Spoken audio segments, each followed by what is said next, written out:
Denise, thank you so much for being with me. Thank you. Thank you for having me. Of course, we have Denise Melville, BMW North America Director of Sustainability. Who better to talk to than everything on EVs and circularity, right, and EV manufacturing. I really want to hone our conversation down on those kind of fine points. How do you manufacture an EV in a more sustainable way, the circular economy, and all that? So to kick it off to you, I'm curious to hear, because BMW's ethos for moving forward, and I'm paraphrasing a little bit here, is that the future of automotive is going to be circular. In like 4 to 5 clear steps, can you action out for anyone in the product manufacturing space who's considering or manufacturing products, what does it take to be circular and what should companies be thinking about? Yeah. Well, I would say let's say there are 4 key elements to it. First of all, you have to design circularity in.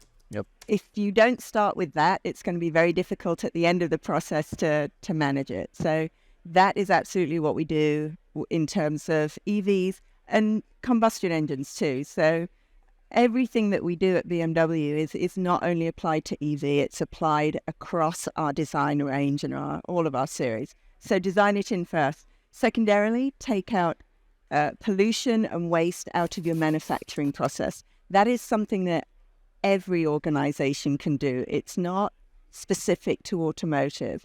But if you look at examples there, every single one of our plants across the world is run on renewable energy. Mm-hmm. BMW has its largest plant here in the US. I don't know whether people know that. We export more vehicles than any other manufacturer in the world from the US. And that is 100% powered by actually methane gas. So take waste out is the second part. The third part is really around collaboration. So we cannot do this alone. So you have to build partnerships with your suppliers, with the downstream recyclers, with other manufacturers that are doing things as well as you are, and collaborate. And I think the fourth thing is really to focus in on where you can put the highest value in the recyclable material. What I mean by that is put it back into the market at its highest value.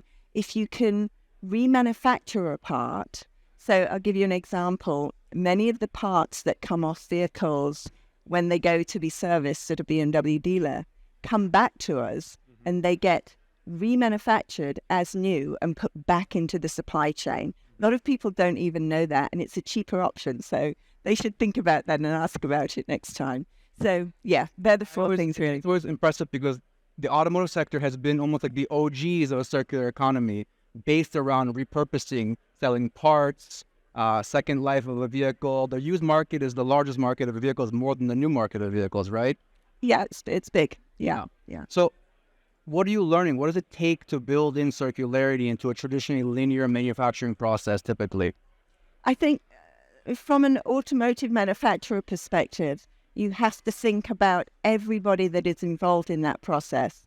So it starts with the design process, then it moves into, and you're thinking about the raw materials that are going to go into that vehicle. And as an example, again, that lovely i5 you saw Christopher Walken driving in the ad for the Super Bowl this Sunday, that has entirely secondary aluminum within its body. It has carpets that are made from recycled fishing nets. So we are already thinking in the design at every single component of a vehicle, but not to stop there. Then we have to look right at the dealer side of it. What are they doing? How are they recycling? What are they doing to support us bringing back those parts from a used vehicle or an end-of-life vehicle? So we have to think about the entire process from raw material manufacturing right through to our dealer partners. So it's highly complex and very collaborative. Are you noticing from a dealer perspective, consumers having an interest in this new innovative approach to manufacturing vehicles and selling vehicles? Do consumers care about the circular aspect of a vehicle, the BMW vehicle? To be quite honest, not enough. Okay. The customers that understand it, that are coming in to talk to us about EVs, they get it. It's a challenge to actually convert a US customer from their V8 to an EV, or to think about what's in the vehicle. But actually, in a previous role at BMW, I was head of training. And one of the things we put in place was regional product trainers who go out and talk specifically to support our dealers in enabling them to talk about sustainable aspects of the car, the EVs themselves, how they can be charged in a renewable way, and to support the dealers in bringing that to our customers. So that's something that no other manufacturer has on the automotive side, and it's really important to me. So what are you seeing moving forward for BMW? What are you most excited about? A couple of things that are going to be innovating or adding into your vehicles moving forward, or your supply chain manufacturing process that's circular? Oh, there are so many. I knew you were coming to this, and it was like, okay, where do I focus? I think I'm really excited about the fact that we utilize secondary aluminum within our vehicles. So those of you that have seen the iX, the i5, the i4, they utilize secondary aluminum, which is not only secondary, it's actually created using entirely renewable energy. We do that in Dubai, and that's used in all of our factories. I would say the use of recycled plastics in our vehicles too.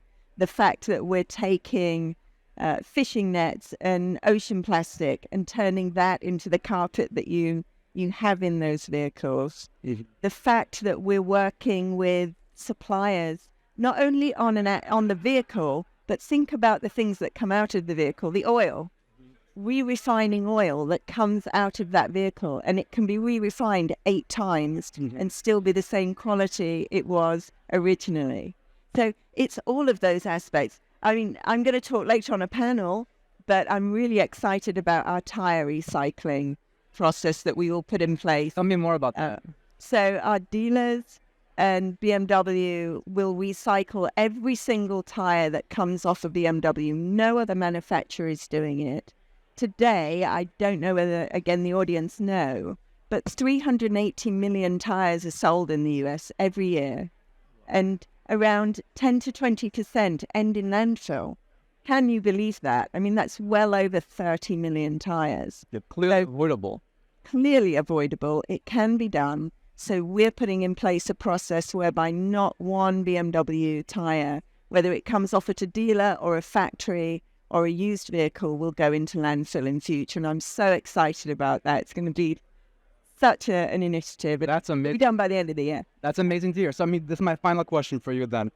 Because you're doing something so innovative right there, what's your call to action to the rest of the automotive industry? What should they be doing around this kind of circular economy push? I think it's not okay just to put electric vehicles on the streets. It's not okay to do that.